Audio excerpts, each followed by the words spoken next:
Bom, aqui é o professor Felipe, né? Eu estou vendo aqui a nota técnica da Anvisa. Se a gente vê as atitudes da Anvisa, até hoje, explicitamente se denota uma perseguição, né, contra os esteticistas. Então aqui eu quero avisar vocês que a nota técnica ela não tem valor como uma resolução. É apenas uma nota técnica interna da Anvisa, né, que eles têm um estudo, entre aspas, né, sobre algum assunto. Eu vou apresentar aqui uns detalhes para vocês. Aqui, após questionamentos de algumas entidades representativas de esteticistas e cosmetólogos, foi submetida a minuciosa análise jurídica da Procuradoria Federal junto à Agência Nacional de Vigilância Sanitária, Anvisa, né? Mas eu não sei o que eles utilizaram para chegar nessa ponderação tão irreal, né?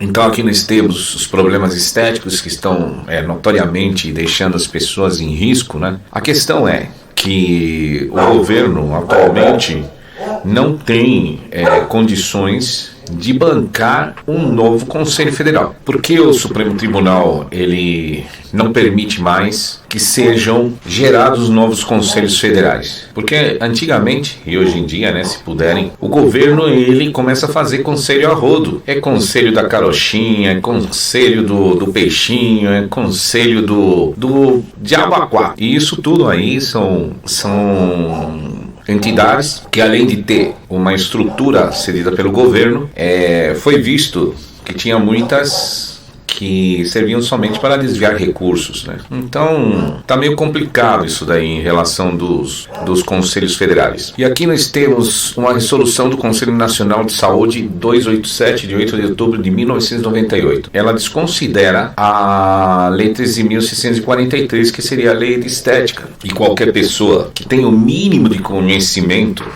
e eu acredito que os fiscais da Anvisa, eles têm conhecimento, sabe que uma lei, ela começa a valer da data que ela é publicada, alterando todo e qualquer resolução, lei, o que for que tenha antes. Por isso que eu falo aquela questão que o esteticista, que é o livre, então ele na realidade não é esteticista, porque o esteticista ele está na Lei 3.643 já especificado, que seria ou concurso técnico ou curso superior. Ele somente dá validade aos diplomas, né, certificados de antes dessa data, porque ninguém pode ser prejudicado por força de lei. Então as pessoas não vão ser prejudicadas, mas estão afunilados somente a fazer aquele processo que ele se formou antes da lei. E aqui eles não dão valor para a lei, né? Então a Lei 13.643 ela está completamente inserida dentro da área da saúde. E aqui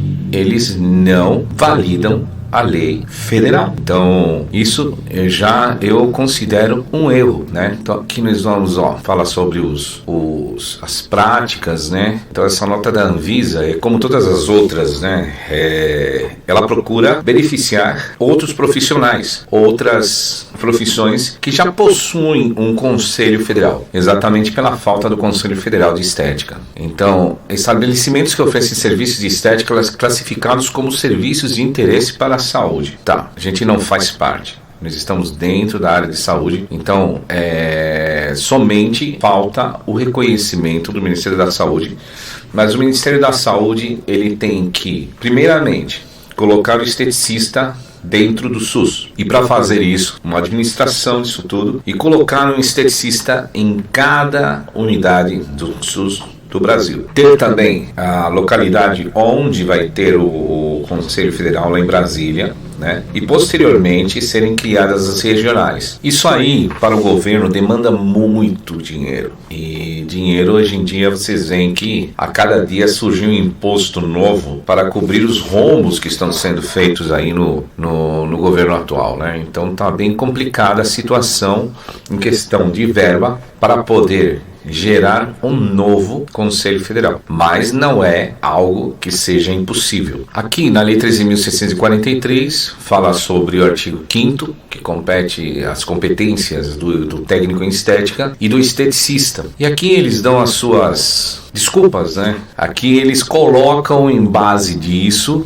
que nós não somos profissionais da área da saúde, né? Então eles estão tentando explicar que a gente não é da área da saúde. E diz que os esteticistas só devem operar com equipamentos cujos fabricantes e em seus manuais permitam o uso para esta categoria profissional. Então, eu noto que existe uma certa predileção dentro da Anvisa que não deixa o esteticista assumir sua posição de fato dentro da sociedade, que é fazer algo pela saúde da população do Brasil, né? Nos colocando em uma posição de prestador de serviços na área de interesse da saúde. Aqui fala também sobre o uso do formol para alisar cabelos, né? O que não é o interesse do esteticista a nível superior, né? Então isso daí é utilizado já nos salões de beleza. Então eles tentam colocar a gente dentro do salão de beleza, dentro dos profissionais de salão de beleza. Aqui eles têm também as questões relacionadas às normas que eles estabelecem, só que em tudo isso é fato que a Anvisa ela não estabelece as normas de procedimentos de cada profissão. Aos próprios profissionais e as suas entidades representativas e fiscais fazem esse tipo de trabalho. Nós somos profissionais da área da saúde. Então, pelo fato de um ministério não ter condições de reconhecer o conselho fiscal da nossa profissão, eles se alavancam em cima disso, ao invés de maleabilizar as suas resoluções para que consigamos fazer parte da estrutura da saúde brasileira e poder ajudar a terem uma melhor saúde aqui no Brasil. Citam novamente aqui a competência e eles tiram a conclusão que os esteticistas e técnicos em estética só podem utilizar cosméticos como insumo de trabalho. A administração, aplicação e medicamento por esses profissionais é vedada pela legislação vigente. Eu quero que eles me mostrem onde existe, porque vejam só, aqui nós temos a competência do técnico em estética e aqui no artigo 6 compete ao esteticista e cosmetólogo, além das atividades descritas no artigo 5 desta lei, responsabilidade técnica pelos centros de estética que executam e aplicam recursos estéticos, observado o disposto nesta lei. Se já tem e já é aceito pelo MEC o esteticista fazer intradermo, então a intradermoterapia em si, o esteticista ele pode aprender e pode aplicar. Então qualquer procedimento estético dentro de uma clínica estética está dentro da competência do esteticista. Somente assim ele pode ser responsável técnico, se ele souber aplicar e poder aplicar. Então isso daí não corresponde. O que define o procedimento é a sua finalidade. Somente não temos acessibilidade aí por lei aos procedimentos que são reservados aos médicos. Os outros procedimentos são todos competência do esteticista. Então, se o procedimento não é reservado para o médico fazer, o esteticista que faz. Essa daí é a legislação vigente. A direção, coordenação, supervisão e ensino de disciplinas relativas a cursos que compreendam estudos com concentração em estética e cosmetologia. Então, nós temos aí uma discrepância absurda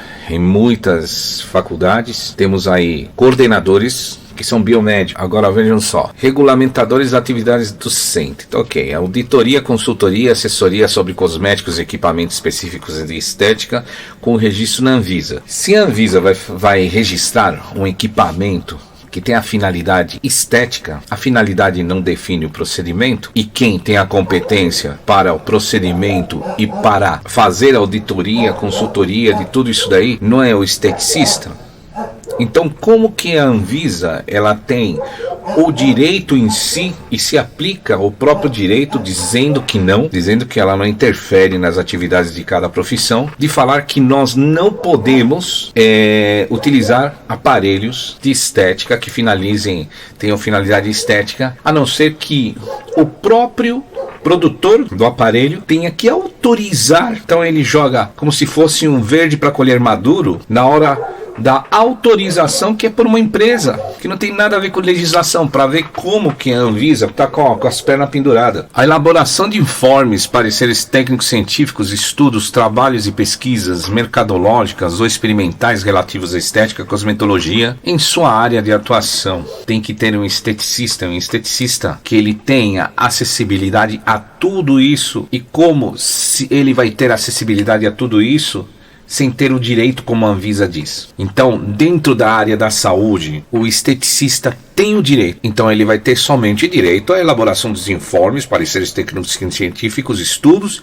trabalhos e pesquisas mercadológicas ou experimentais relativas à estética, mas ele não vai poder fazer. Então, por que a Anvisa deu essa tropeção aqui? Isso daí está muito mal explicado. A elaboração do programa de atendimento com base no quadro de cliente, estabelecendo as técnicas a serem empregadas e a quantidade de aplicações necessárias. Então, dentro de uma clínica estética, isso daqui quem faz é o esteticista, não é biomédico, não é farmacêutico, não é enfermeiro, não é nenhum desses profissionais, é o esteticista. Observar a prescrição médica apresentada pelo cliente ou solicitar após avaliação da situação prévia prescrição médica ou fisioterapia. Esse item, ele é muito importante porque nós percebemos que o esteticista, ele faz uma pré-triagem na população brasileira. Quantos profissionais de estética já não encontraram nódulos, já não encontraram câncer de pele e enviaram os seus pacientes para uma consulta médica, e essa pessoa pode ter um tratamento prévio antes disso se tornar uma patologia grave. Então, em relação disso, vocês podem ver, observar a prescrição médica, não diz obrigatório observar a prescrição médica. Então, observar se há prescrição médica pelo cliente ou solicitar. Então, nós temos a incumbência de solicitar. Isso quer dizer que se a gente enviar um paciente para um médico, ele não pode recusar, porque está dentro da lei. Ele não pode questionar, ele vai avaliar o que está acontecendo, e isso daí vai ser tomado de bom grado aí pelos médicos. Quantas vezes, quando eu atuava, os médicos não me agradeciam, não mandavam falar, olha, esse daí é um bom profissional, porque ele enviou você para o médico para fazer uma avaliação prévia e poder efetuar um tratamento, né? E o fisioterapeuta também. Então, o fisioterapeuta, ele faz o tratamento de fisioterapia em conformidade da deficiência que o cliente tem. Se o cliente tem uma deficiência, nós podemos enviar para avaliação do fisioterapeuta. Eu não sei aonde, e você vê que aqui existe um atrelamento intenso dentro da atuação do esteticista e a atuação de profissionais dentro da área da saúde.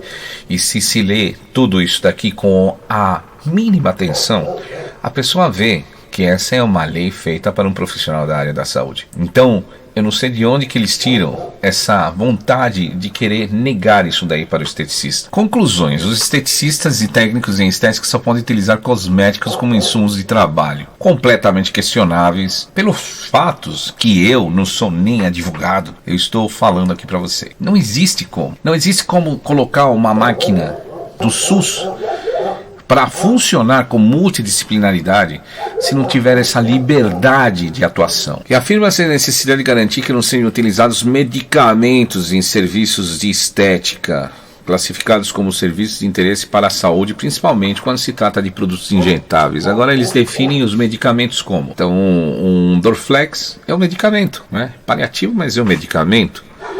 Então é incrível. Eu não vejo aonde que há uma explicação somente por análise dentro dos profissionais da Anvisa, né?